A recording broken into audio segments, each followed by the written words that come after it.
दोस्तों, अगर आप पहली बार हमारे YouTube चैनल पर आए हैं तो कृपया सब्सक्राइब कर दीजिए और लाइक शेयर करना ना भूलें। चलिए चलते हैं कहानी की ओर। पुजारी और राजा की रोचक कहानी।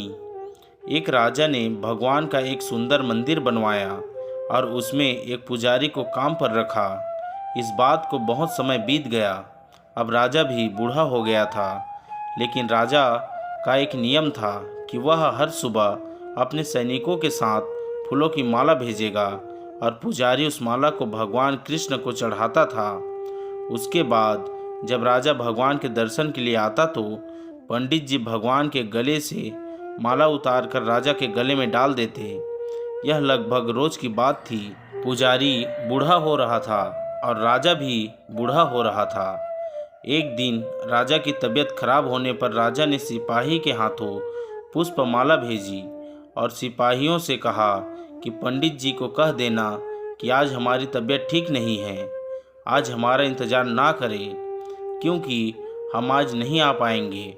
फिर सिपाही ने जाकर पुजारी को पुष्पमाला दी और पंडित जी को सारी बात कह बताई।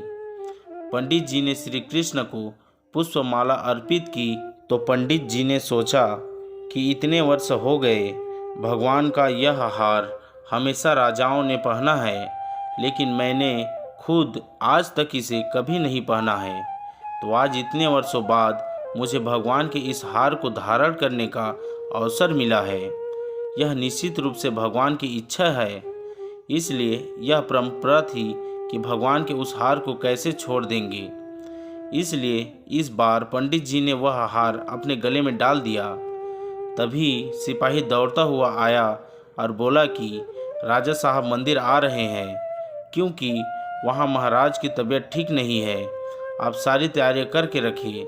इतने सालों से चली आ रही परंपरा को राजा तोड़ना नहीं चाहता था, इसलिए वह मंदिर आने लगा।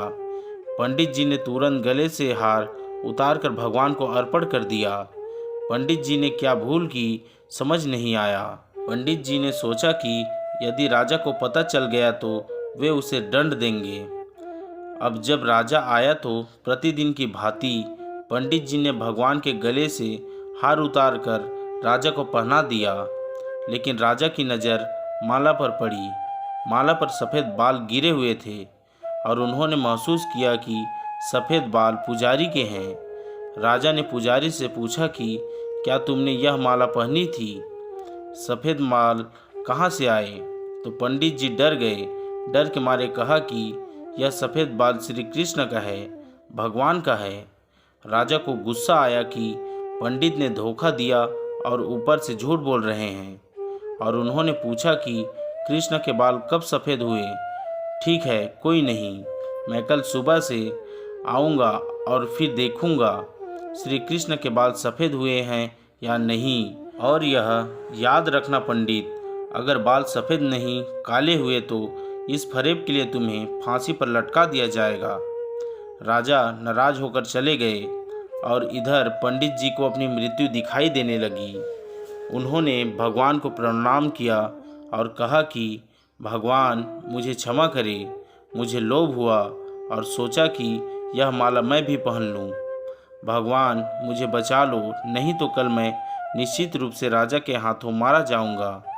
पंडित पूरी रात भगवान से प्रार्थना करता रहा और रोता रहा। अगली सुबह राजा श्रृंगार के समय आया और राजा ने पंडित से कहा कि पंडित मुकुट उतार के दे, मैं बाके बिहारी के बाल देखना चाहता हूँ।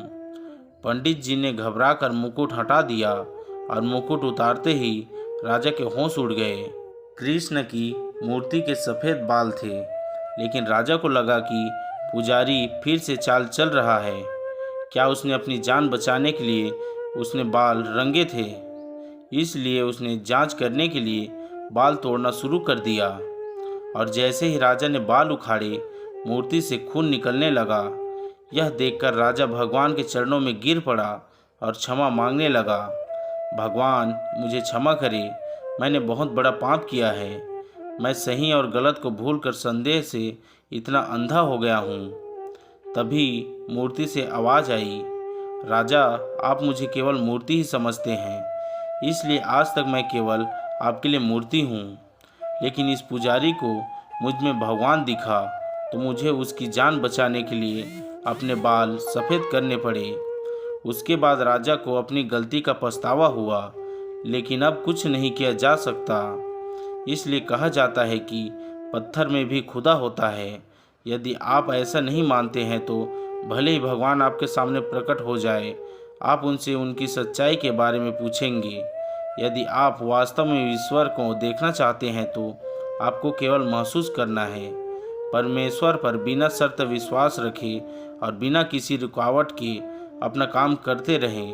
सर्वशक्तिमान आपको निश्चित रूप से अपना फल देंगे। दोस्तों, और भी ऐसे कहानियों के लिए अभी हमारे YouTube चैनल को सब्सक्राइब करें। धन्यवाद।